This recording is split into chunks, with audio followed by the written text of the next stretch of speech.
Mes bien-aimés, aimons-nous les uns les autres puisque l'amour vient de Dieu. Tous ceux qui aiment sont enfants de Dieu, et ils connaissent Dieu. Celui qui n'aime pas ne connaît pas Dieu, car Dieu est amour. Voici comment Dieu a manifesté son amour parmi nous.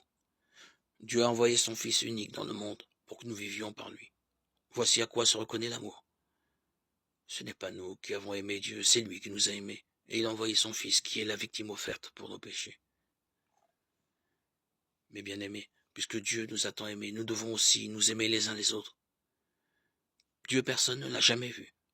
Mais si nous nous aimons les uns les autres, Dieu demeure en nous et son amour attend en nous sa perfection.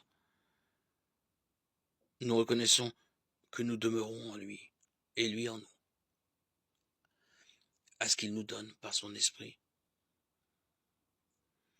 Et nous qui avons vu, nous attestons que le Père a envoyé son Fils comme sauveur du monde. Celui qui proclame que Jésus est le Fils de Dieu, Dieu demeure en lui et lui en Dieu. Et nous avons reconnu et nous avons cru que l'amour de Dieu est parmi nous. Dieu est amour. Celui qui demeure dans l'amour demeure en Dieu et Dieu demeure en lui. Voici comment l'amour parmi nous atteint sa perfection. Il nous donne de l'assurance pour le jour du jugement, car ce que nous sommes dans ce monde est à l'image de ce que Jésus est lui-même. Il n'y a pas de crainte dans l'amour. L'amour parfait chasse la crainte, car la crainte est liée au châtiment, et celui qui reste dans la crainte n'a pas atteint la perfection de l'amour. Nous aimons parce que Dieu lui-même nous a aimés le premier. Si quelqu'un dit « j'aime Dieu » alors qu'il a de la haine contre son frère, c'est un menteur.